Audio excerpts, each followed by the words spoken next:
بسم الله الحمد لله وصلى الله وسلم على سيدنا ومولانا محمد وعلى آله وأصحابه والتابعين لهم بإحسان إلى يوم الدين أما بعد. Moi, je vous avais dit la dernière fois, même quand on a fait le cours de l'oudou, que j'allais m'arrêter sur le détail qu'il a donné ici quand il dit laver les pieds, chevilles comprises, ou bien passer la main mouillée sur les khouf si les conditions en ont été remplies. La première chose, on remarque qu'il a dit laver les pieds. Il n'a pas dit se laver les pieds. Parce que de toute façon, c'est pas obligé que ce soit soi-même. Ça peut se comprendre aussi à partir de là. À partir du moment où on peut nous laver les pieds, hein, ça arrive. Ça arrive parfois qu'on lave les pieds à quelqu'un. Donc son wudu est valable. Cheville comprise, on comprend. Ou bien passer la main mouillée sur les roufs. Alors, les mains mouillées où on va, c'est pas obligé les mains mouillées, ça peut être un chiffon mouillé. Mais bon, d'habitude, c'est les mains mouillées. Parce qu'en arabe, on dit l'essuyage humide.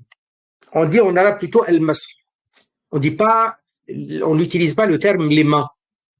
On parle de al-masr. Mais l'essuyage.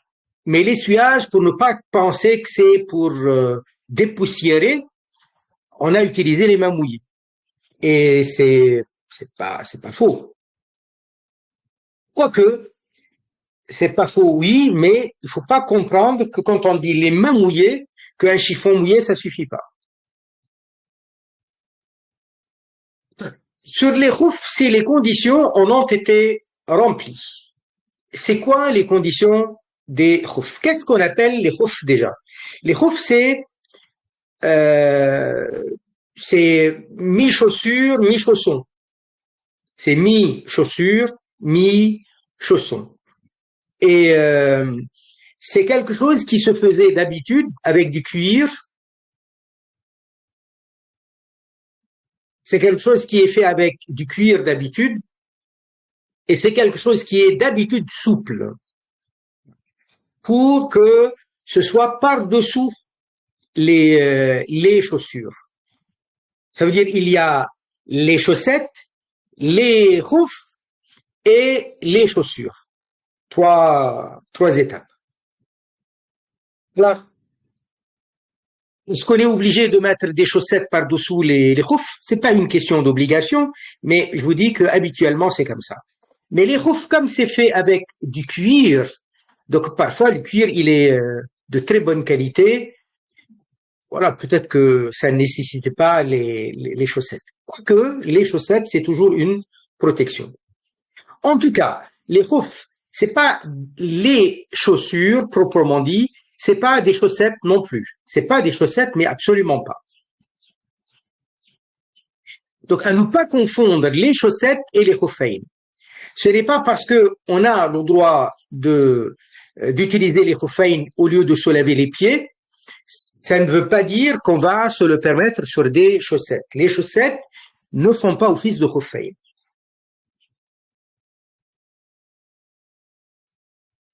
Ceci dit,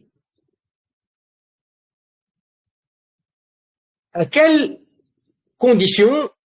sont les conditions pour l'usage des khouffayn? La première condition, c'est que la matière soit du cuir ou quelque chose de solide comme le cuir. Solide, ça veut dire, au lieu de dire rigide, solidité, ça veut dire résistant.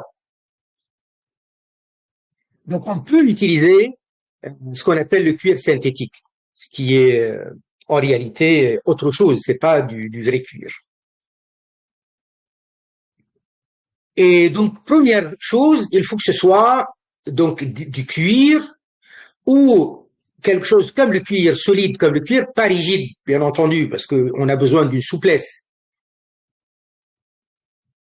Ou du moins, si les khoufs ne sont pas à partir du cuir, eh bien au moins, il faudrait que la semelle soit du cuir. Ou comme je disais, quelque chose de résistant, quelque chose de solide. La deuxième chose, il faut que ce soit une matière pure et non pas une matière najasa.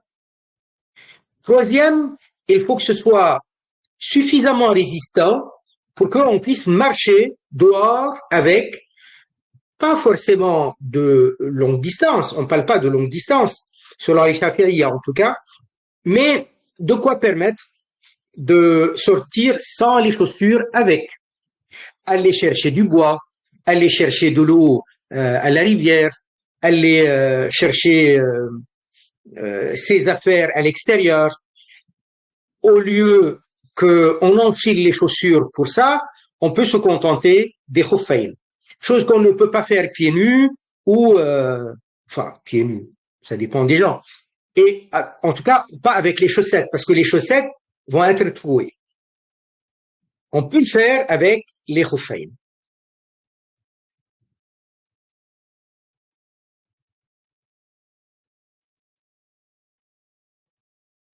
D'accord? Donc, premièrement, en ce qui concerne les khuffayn, pour les identifier, pour savoir ce que c'est, les khuffayn, donc je disais, c'est entre chaussons et chaussures. C'est pas tout à fait chaussons à la moderne, comme nous on a l'habitude des chaussons, mais c'est quelque chose qui est souple, qu'on met en deuxième étape. Ça veut dire on a les chaussettes, on a les khuffayn et on a les chaussures.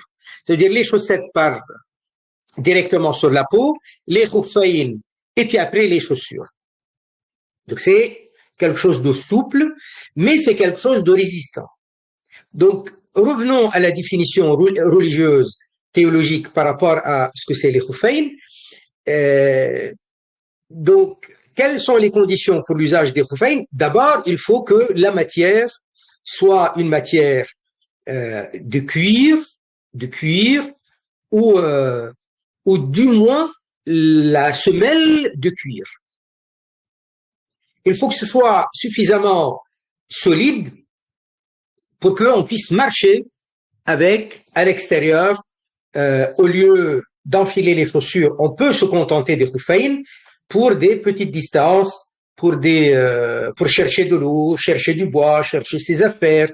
Donc, ça ne risque rien, on peut sortir, on peut faire cela avec les khuffayn sans craindre que ça se rompe, et chose qu'on ne peut pas faire avec les chaussettes, sinon ça les abîmerait tout de suite. Il faut que ce soit une matière pure et non pas une matière najasa. Ça, c'est par rapport à l'identification de ce que c'est les khuffayn. Pour pouvoir utiliser les khuffayn, on les utilise pourquoi? Les khuffayn, on les utilise comme alternative au lavage des pieds. Au lieu de se laver les pieds, on on humidifie le haut des khuffayn, pas plus. Et donc, ça fait un remplacement, c'est une alternative au lavage des pieds. Est-ce que ça, c'est une tolérance lorsqu'on est malade? Seulement, non. Est-ce que c'est parce qu'on est voyageur? Non. Ça peut se faire dans toutes les situations, malade ou pas malade. Hein. Ça peut se faire voyage ou résident. Tout ça, ça ne pose aucun problème. Encore, quelles sont les conditions de l'usage des khuffayn? Les khuffayn, pour pouvoir les utiliser, ça veut dire passer les mains mouillées dessus ou les humidifier au lieu de se laver les pieds, comme alternative au lavage des pieds, il va falloir les enfiler les deux, les avoir sur les pieds, les avoir enfilés, les avoir portés, alors qu'on avait la purification complète. Elle est déjà complétée. Ça veut dire quoi, la purification complète? Ça veut dire on a la purification qu'on appelle la grande ablution, donc On n'est pas en état de janaba ou de grand hadath et on n'est pas en état de petit hadath. Ça veut dire ni le ghusl n'est rompu, ni la grande purification n'est rompue, mais elle est plutôt assurée, ni le petit hadath n'est rompu, enfin, ni la petite ablution n'est rompue. C'est-à-dire on est en état de grande purification et de petite purification, les deux. Soit c'est directement après le wudu, soit 1 heure, 2 heures après le wudu, mais en tout cas, on a le wudu au complet. Pourquoi on insiste sur le au complet? Parce que quelqu'un, il est en train de faire le wudu. Il s'est lavé le pied droit. Il s'est pas lavé le pied gauche encore. Et il a enfilé le khouf, la chaussette et le khouf dans le pied droit. Ensuite, il s'est lavé le pied gauche et il a enfilé la chaussette et le khouf gauche. Ça veut dire que quand il a enfilé le khouf du pied droit, il n'avait pas le wudu encore. Le wudu n'était pas encore complet. Donc, c'est pas valable. Il va falloir retirer le khouf droit et le remettre. Et qu'il faut que la mise des khoufs soit alors qu'on a al wudu. On est en état de purification. C'est déjà accompli.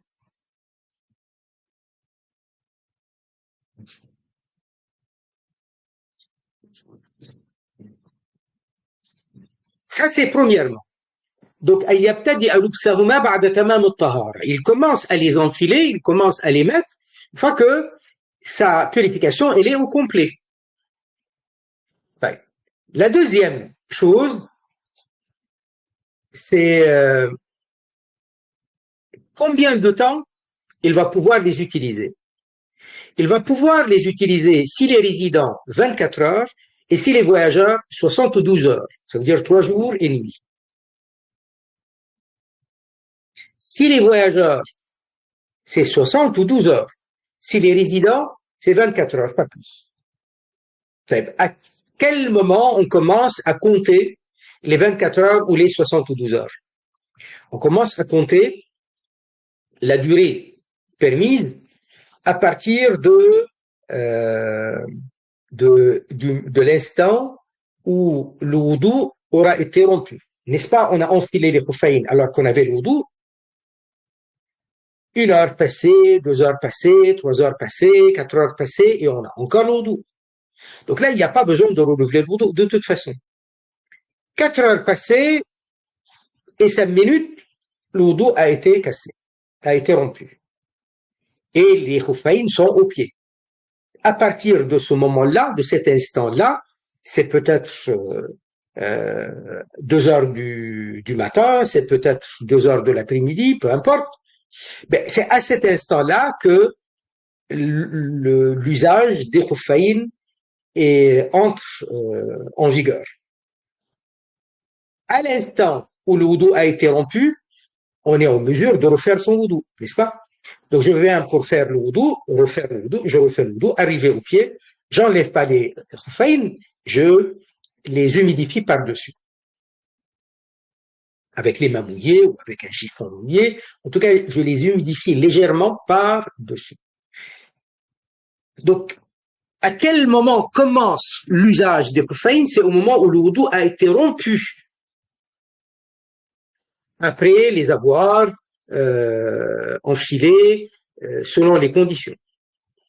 Et de là, on compte 24 heures pour le résident, 72 heures pour le voyageur. Donc, si quelqu'un, il a commencé le mas'h al-khuffayn, ça veut dire ces 24 heures de résident ont commencé alors qu'il était résident.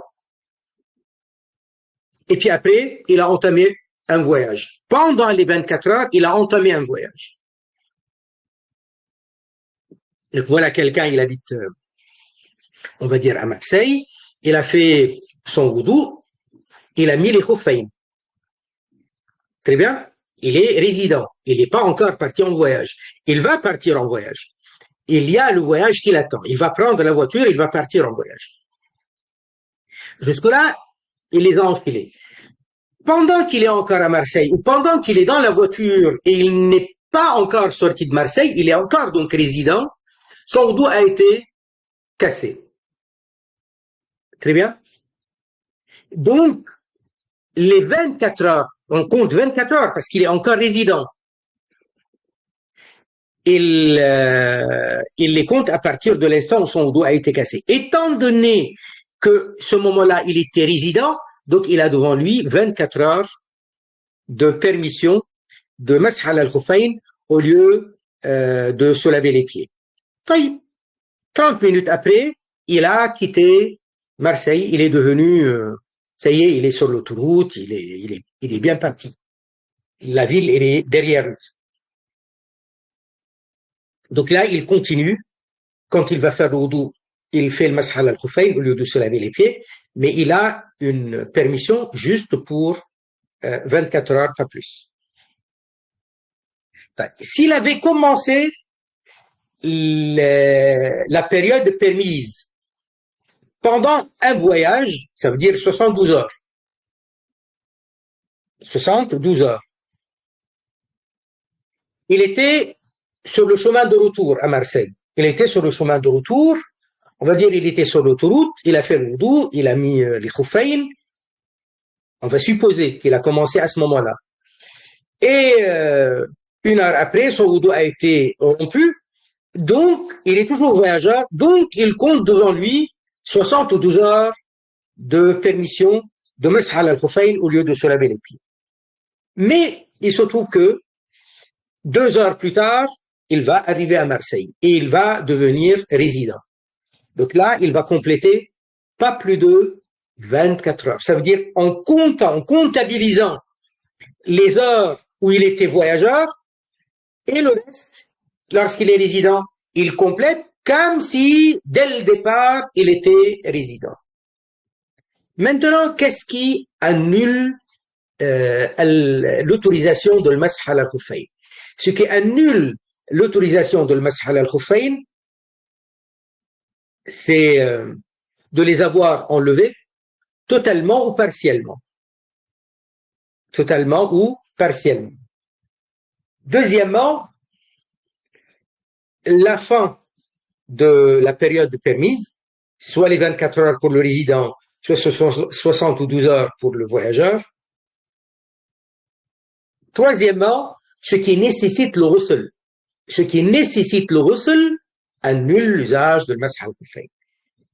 Et là, pendant que je suis en train de vous parler, je me suis souvenu d'un détail que je n'ai pas donné quand j'ai donné la définition de le mas'h al-khuffayn et j'ai parlé de l'khuffayn. On a dit que c'était une matière solide, résistante. On a dit que ça permet de sortir, chercher de l'eau, etc. On a parlé de la matière qui est une matière pure et non pas une najasa. Par contre, ce que j'ai oublié de dire tout à l'heure, c'est que, et c'est une condition très importante, c'est que les khuffayn couvrent la partie qui doit être lavée des pieds. Donc les khuffayn, par principe, c'est pas quelque chose qui s'arrête au-dessous des chevilles. C'est quelque chose qui va au-delà des chevilles pour couvrir toute la partie dont on a l'obligation de laver pendant le wudu.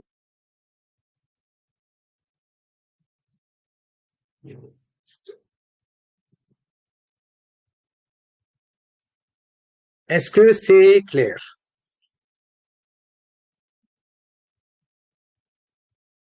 Assalamu alaikum, j'ai une question, barakallahu fik. Oui. Est-ce que c'est nécessairement quelque chose qui va épouser le pied? Je m'explique. Est-ce que ça pourrait être une bottine?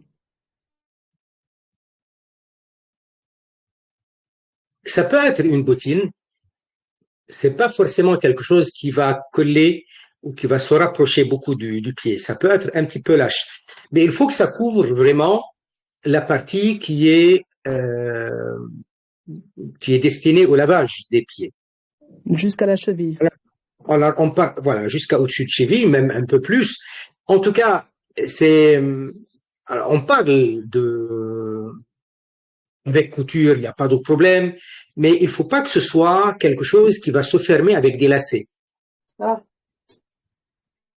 Ça d'accord. veut dire que, contrairement aux bottes, où il y a des bottes comme ça avec des lacets, ça se ferme seulement avec avec un zip, il n'y a pas de problème, mais avec des lacets, non. Ça, D'accord. c'est pas considéré comme des khuffayn dans ce cas-là.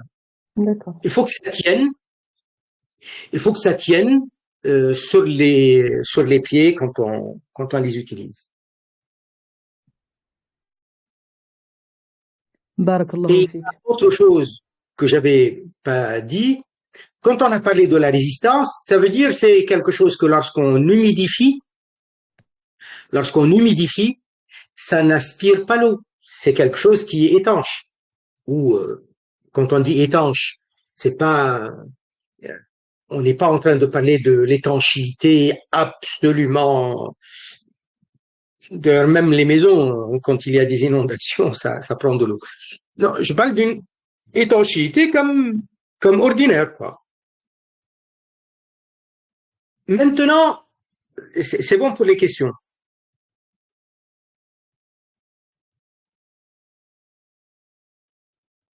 Barakallahu fik. Maintenant, euh, comment on utilise les khuffayn en, en arrivant au pied, en arrivant au pied, au lieu de se laver les pieds, bien entendu, on va utiliser les khuffayn. Donc, on va mouiller les mains. Il suffit, ça c'est le minimum, mais c'est pas le minimum qu'on va faire, on va faire mieux. Mais le minimum, il suffit, après avoir mouillé les mains et, euh, et jeté l'excédent, ça veut dire on secoue un peu les mains pour qu'il n'y ait pas d'excédent, c'est pas la peine d'avoir l'excédent. On passe la main qui est encore humide, encore un peu mouillée, les doigts ouverts, on les passe, on la passe sur le haut du pied, partant des orteils et remontant jusqu'au pli du pied, hein, le pli qui va donc la jointure avec le tibia, pas plus. Et pour le pied gauche, c'est la même chose. Très bien, ça c'est suffisant. Les doigts écartés, la main elle est humide, elle est un peu légèrement mouillée, et donc on part des orteils et ça remonte euh, jusqu'au haut enfin le haut du pied, quoi, jusqu'à la jointure avec le tibia. Et pas plus. Donc on va pas humidifier la totalité du khouf entourant le pied. On veut le pendre le pied. Par contre, qu'est-ce qui est sunna? Ce qui est meilleur, c'est d'attraper le pied avec les deux mains. Ça veut dire, je parle par exemple du pied droit en premier.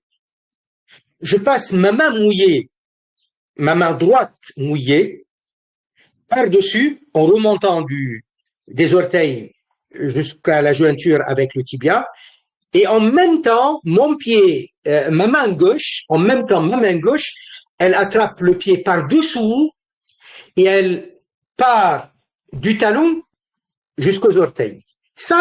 Cette façon de faire, elle est recommandée. Mais il est suffisant que ce soit seulement par-dessus et seulement les doigts écartés. C'est ça. Donc, le mieux, c'est d'attraper le pied avec les deux mains, une main pour le pied droit, je prends ma main droite,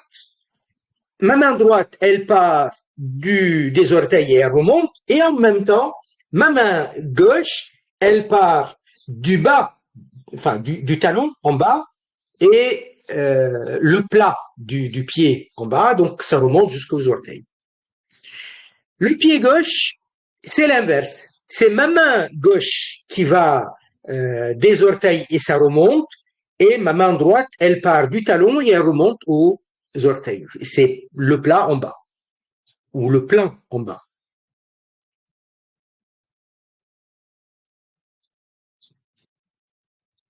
Donc, finalement, la définition de l'khuffayn, la matière du cuir, ou du moins quelque chose de solide comme le cuir synthétique. Ou si c'est pas le cas, au moins la semelle, elle est de cuir, elle est en cuir. Il faut que ce soit une matière suffisamment solide pour pouvoir sortir avec, pour des petits déplacements comme aller chercher de l'eau à la rivière, chercher quelques affaires, étendre quelques affaires, chercher du bois. Elle ne risque pas de rompre les khuffayn parce que c'est suffisamment solide. Et on peut s'en servir au lieu de mettre ses chaussures. En tout cas, chose qu'on ne peut pas faire avec les chaussettes. Alhamdulillah. J'avais dit aussi que ce soit une matière pure et non pas une matière najasa. C'est quoi une matière najasa? Alors, la matière najasa, ça veut dire que le cuir lui-même, il ne peut pas être pur. Par exemple, c'est la peau comment dire, de cochon, la peau de sanglier. Ça, même avec le tannage, ça reste impur. Très bien. La même chose pour le chien. D'après les Shafi'iyya, le tannage ne passe pas, ça reste impur. Également, d'après les Shafi'iyya, une des conditions du tannage, c'est d'éliminer les poils qui sont dessus. Alors, bien entendu, quand on est en train de parler d'un tannage qui purifie la peau, ça doit être une peau, peu importe laquelle, quel que soit l'animal, à condition que ce ne soit pas le porc ou le chien. La deuxième, on est en train de parler d'un animal qui est najas. La vache, par exemple, si la vache, elle a été égorgée, donc la peau, on fait le tannage, non pas pour purifier, mais pour la conservation, parce qu'elle est pure. Il y a eu abattage légal. Donc la viande, elle est halal. Donc la peau, elle est pure. Mais dans la mesure où, ici en France, par exemple, ou ailleurs, on n'a pas fait l'abattage, la peau, donc, elle est najasa. Il faut passer par le tannage, non seulement pour la conservation, parce que le tannage, il a pour but de la conservation longue et également dans le but de la purification au cas où c'était une najasa. Le tannage purifie la peau qui était auparavant najasa. Donc, je prends par exemple une chèvre, elle n'a pas été abattue légalement, elle est najasa, c'est une maïta, c'est un cadavre impur. Donc, haram de consommer sa viande. Par contre, si je récupère sa peau, je fais le tannage. Le tannage, il va servir à la longue conservation, mais il va servir aussi à la purification de la peau. Chose que je ne peux pas faire avec la viande. Sa viande, elle ne peut pas être purifiée, ou la graisse, ou les os, ça ne peut pas être purifié. Mais la peau, si, je peux la récupérer et je fais le tannage. Parmi les conditions du tannage, bien entendu, il y a un tannage qui est commun. On va mettre des substances corrosives pour éliminer l'humidité, pour éliminer la chair qui est dessus. Ça, c'est commun. Il faut passer par un lavage après normal. D'ailleurs, eux, ils le font aussi.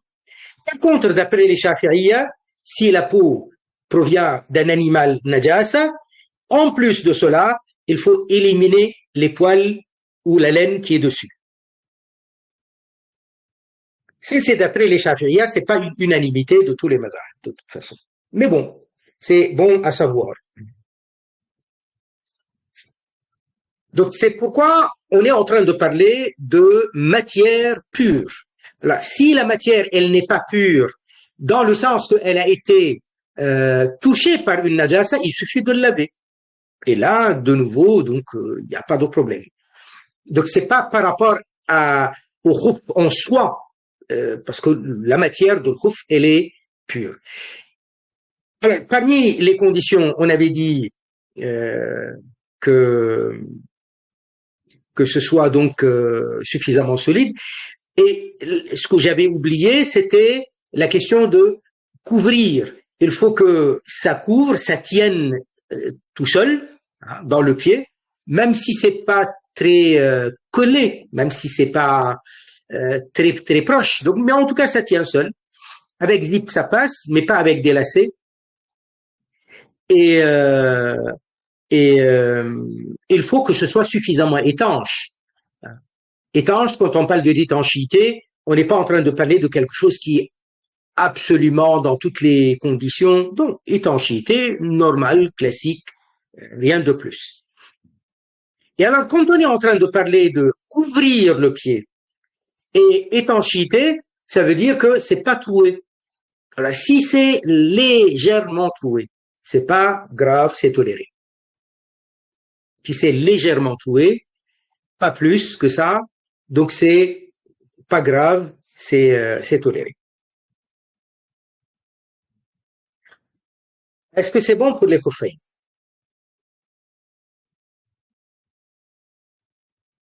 Oui, barakallahu fik. Moi, j'avais dit que j'allais donner les détails par rapport aux khuffayn. J'avais dit aussi que j'allais parler, ce qui annule le wudu. Le sommeil, on a parlé, on a donné les détails.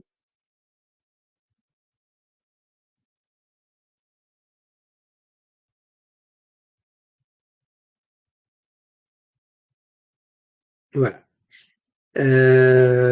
Parmi les conditions de la prière, il y a la purification du grand hadath par le ghusl ou bien par le tayammum. Si l'on est dans l'incapacité de faire al-ghusl. Donc, il fallait parler de tayammum. Le tayammum. À savoir, le mot tayammum, c'est un mot, c'est un terme, c'est un jargon islamique. Mais à la base, dans la langue arabe, yammama, ça veut dire se diriger vers une destination quelconque. Yammama, c'est, voilà. Tu dis, d'ailleurs, il y a un madih, je ne sais pas si vous connaissez, euh, ils disent yammim nahwa al-madina, tara al-anwar. Je ne sais pas si vous voyez de quel madih je parle. Yammim nahwa al-madina, tara al-anwar. Wazkur taha hadina, quelque chose comme ça. Mais le mot, le verbe, c'est yammim. Yammim, ça veut dire dirige-toi. À la base de yammama, yuyammimu, c'est se diriger vers une destination quelconque ou un endroit quelconque. C'est en se déplaçant. Mais c'est un jargon islamique qui désigne la purification alternative à la purification à l'eau. Une purification pulvérale, ça veut dire avec la poussière, qui est une alternative à al-ghusl et à l'wudu au cas où il y a une incapacité de faire al-ghusl, d'utiliser l'eau. Et de toute façon, le tayammum, il va en parler après. Il y a un paragraphe où il parle de tayammum tout seul. Mais c'était juste pour vous donner une idée. Le mot tayammum, c'est quoi exactement? Le mot tayammum, donc, dans le jargon islamique, c'est ce qui remplace l'utilisation de l'eau. Et c'est le même tayammum, que ce soit pour remplacer le wudu ou remplacer le ghusl. Ce ne sont pas deux façons différentes. Donc, le tayammum, on va l'utiliser sur le visage et les mains et avant-bras.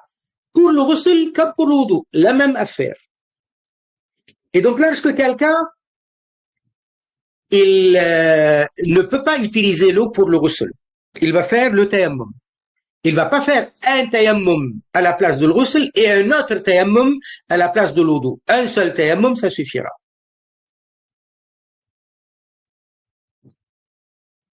Très bien.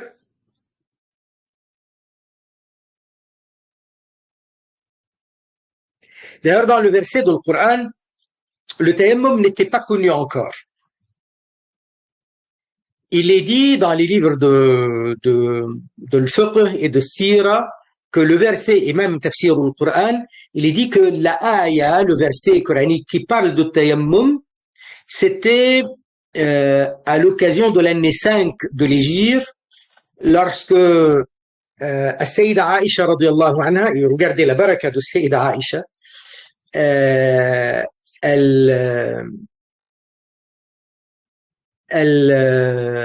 n'avait pas trouvé de l'eau pour son wudu, elle devait faire le wudu et elle ne trouvait pas.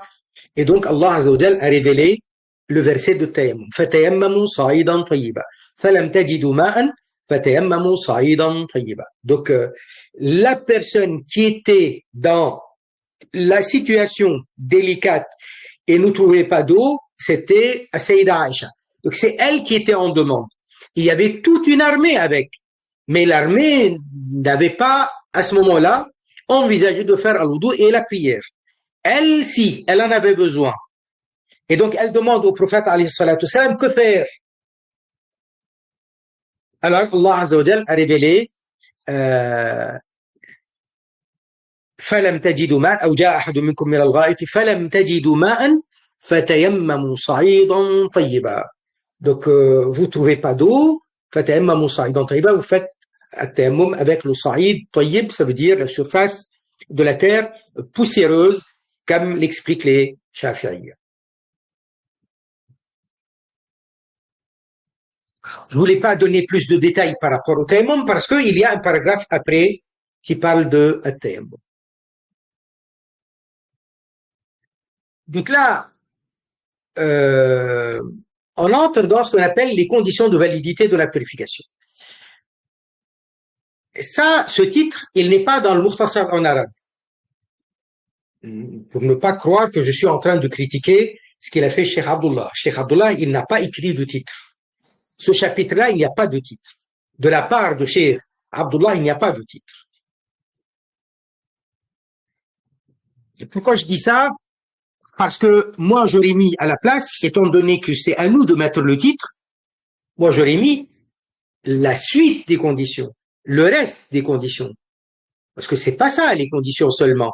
Il y a les conditions qui ont été précédemment citées.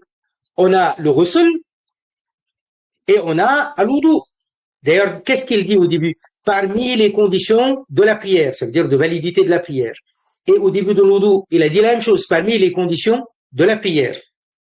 Donc, al-wudu et al-ghusl font partie de la purification. Et la purification, celle-là, la purification rituelle, est une condition de validité. Parmi les conditions de validité de la prière, il y a également la purification matérielle. Ça veut dire du corps, des vêtements, de l'endroit où je me pose quand je fais la prière. Ça, c'est une purification de la matière de la najas. Quant à la najas, en tant que matière, physiquement parlant, il y a la purification rituelle, qui est al-wudu et al-ghusl. Il y a la purification matérielle, ça veut dire être pur et ne pas avoir dessus, sur soi-même, de la najasa. Et donc ici, le titre devrait être le reste des conditions de validité de la purification. Le reste. Ça veut dire au-delà de al-wudu et de al-ghusl, il y a quoi encore? Il dit les conditions de validité de la... qu'est-ce que je raconte? Je suis fatigué, excusez-moi.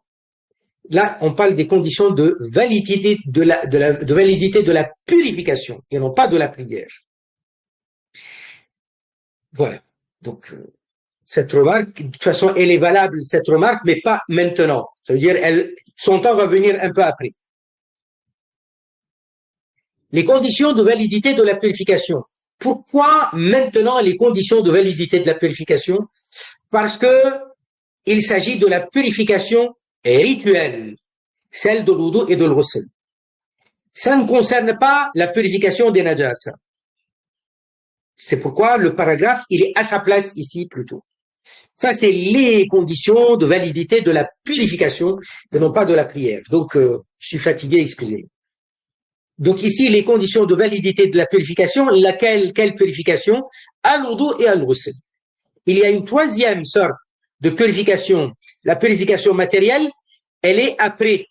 C'est pourquoi il l'a mise après. Pour ne pas croire que même pour la najasa matérielle, on a besoin de toutes ces conditions. En effet, on n'a pas besoin. Parce que pour se purifier d'une najasa, même si on n'est pas musulman, c'est valable, ça peut se faire. Le discernement, il n'y a pas besoin de discernement pour se purifier de la najasa. Même, vous voyez, il y a de la najasa par exemple sur un vêtement, je mets le vêtement dehors, je l'étends, il y a la pluie qui tombe, je ne suis pas au courant que la pluie est tombée, il me l'a lavé, ça y est, le vêtement il est pur. Donc ce n'est même pas une personne qui l'a lavé. Il y a de la najasa au sol, la pluie tombe, ou quelque chose, enfin on va dire une bouteille se casse et ça coule dessus, ça va purifier. Donc ça n'a rien à voir. Ces conditions, c'est pour la purification rituelle, laquelle est le wudu et le ghusl, et non pas la purification matérielle. Donc être musulman, sans être musulman, le wudu et le ghusl ne sont pas valables. Le discernement, si on n'a pas l'âge du discernement, si on parle du discernement, l'âge, et on parle aussi de la santé mentale, les deux. Le discernement, ça concerne l'enfant avec l'âge de distinction, et ça concerne aussi l'adulte. Ça veut dire pour qu'il ne soit pas dans une crise de folie ou évanoui ou dans le coma. Sinon, c'est pas valable. Donc l'islam, le discernement, l'absence de tout ce qui empêche l'eau de parvenir à ce qui doit être lavé, notamment le vernis à ongles. Mais il n'y a pas que ça. Il peut y avoir aussi d'autres saletés qu'on a oubliées sur la peau, et on se rend compte après que cette saleté, elle était étanche, ou elle était suffisamment épaisse pour ne pas laisser passer l'eau. Dans ce cas-là, il faut recommencer le lavage, et si jamais c'était un wudu où il y a de l'ordre, donc on reprend à partir de là, ou on recommence le wudu tout à l'heure. L'écoulement de l'eau, ça veut dire il ne suffit pas qu'il y ait un essuyage humide. Il faut de l'écoulement, même en petite quantité, même si c'est des gouttes qui coulent, pas de problème. Ensuite, que l'eau soit purificatrice. Purificatrice, je peux dire purifiante. C'est-à-dire qu'elle n'est pas perdue. Alors, quand on dit purificatrice, c'est pour dire qu'il y a en réalité trois sortes d'eau. L'eau pure purificatrice, l'eau pure non purificatrice et l'eau najasa. Donc pour al-wudu et al-ghusl, il nous faut une eau purificatrice, une eau purifiante. Une eau pure non purifiante, ça passe pas. Une eau najasa, bien entendu, ça passe pas. Alors il dit, c'est-à-dire qu'elle n'est pas perdue. C'est-à-dire il est en train de distinguer l'eau purificatrice de l'eau qui est seulement pure et non purificatrice. Donc l'eau purificatrice, c'est l'eau naturelle. C'est l'eau qui est sans conditionnement particulier. Ça veut dire quoi? Ça veut dire l'eau de la pluie, ça veut dire l'eau de la rivière, l'eau des sources d'eau, l'eau des puits, l'eau de la mer, des lacs, des fontaines, l'eau de la fonte de glace, de neige et de grêle. Ça, c'est l'eau naturelle, à l'état naturel. Ça, c'est l'eau purificatrice. Maintenant, l'eau purificatrice peut devenir pure, non purificatrice. Quand? Qu'elle n'ait pas perdu son nom d'eau pure, pas pure, qu'elle n'ait pas perdu son nom d'eau, ça veut dire elle n'est plus, on peut plus l'appeler eau, tout simplement. Vous voyez, je mets de l'eau, je mets du café, ça devient du café. Je ne peux plus l'appeler eau, je l'appelle café. Je mets de l'eau et je fais je fais du thé, c'est devenu quoi? Tu bois quoi? Je ne dis pas je bois de l'eau, je dis je bois du thé. Ça veut dire que l'altération est très importante. L'altération est tellement importante qu'on ne l'appelle plus ce liquide eau, on l'appelle autre chose. Qu'elle n'ait pas perdu son nom d'eau par un mélange avec une substance. Au lieu de mélange, c'est pas faux, mais je l'ai mis dissolution. Qu'elle n'ait pas perdu son nom d'eau par une dissolution. Ça veut dire à cause d'une dissolution d'une substance pure dont on peut la protéger. Je peux la protéger de l'encre, je peux la protéger du lait, je peux la protéger du café et du thé, mais je ne peux pas la protéger de son lit, des végétations qui poussent autour, des végétations qui tombent dedans. Lorsque c'est un cours d'eau, il y a des végétations qui tombent, des feuilles d'arbres qui tombent, des branches qui tombent. Je ne peux pas protéger l'eau de cela. Je ne peux pas protéger l'eau des végétations ou même de la terre qui sont sur les abords, sur les bords ou qui sont le lit du cours d'eau. Je ne peux pas la protéger. Donc si cette matière pure qui se dissout dans l'eau, je peux protéger l'eau de cela, je peux en protéger l'eau et la dissolution a entraîné beaucoup d'altérations. Dans ce cas-là, l'eau, elle n'est plus eau naturelle, elle est eau autre chose, hein, et donc elle ne servira plus comme eau purifiante. Qu'elle n'ait pas perdu donc son nom d'eau par un mélange, par une dissolution d'une substance pure, comme l'encre, comme le lait, voilà, comme le sucre, comme le sel, pur, dont on peut la protéger. Le mélange étant avec quelque chose de pur comme le lait, l'encre ou ce qui est similaire. Si l'eau est altérée par cela, de sorte qu'on ne puisse plus l'appeler eau, elle n'est plus valable pour la purification. En revanche, si l'altération de l'eau est due à une substance dont on ne peut pas la garder, on ne peut pas la protéger, comme dans la situation où elle est altérée par ce qu'il y a à l'endroit où elle se trouve. Donc le lit. Voilà. Et on parle de choses pures et non pas najasa. Ou à l'endroit où elle passe, un cours d'eau. Ou ce qui est du même ordre et donc il est difficile de protéger l'eau. Cela n'a pas de conséquences. L'eau restera purificatrice. Même si son altération est importante. Vous voyez, un cours d'eau, en hiver, on voit que l'eau, elle est devenue rouge. Elle n'est pas bonne, pas encore, mais bon. Dans ce cas-là, je peux faire l'eau d'eau et le ghusl avec. Bien sûr, je ne vais pas boire, parce que c'est de l'eau qui est devenue rouge. Mais mon wudu et mon ghusl sont valables. Elle est purifiante. C'est pas du tout la même chose. Lorsque je prends moi de l'eau et je commence à m'amuser à mettre des colorants, du sucre, du lait, enfin, ou de la terre. Moi-même, je mets la terre. Dans ce cas-là, étant donné qu'elle a été altérée de façon importante, donc elle n'est plus, et j'aurais pu protéger l'eau de cette substance, donc elle n'est plus purifiante. Elle est pure mais non purifiante. Si maintenant l'altération elle est légère, ça pose pas de problème. Elle est insignifiante. Il n'y aura pas de problème. Donc cela n'a pas de conséquence. L'eau restera purificatrice, même si son altération est importante.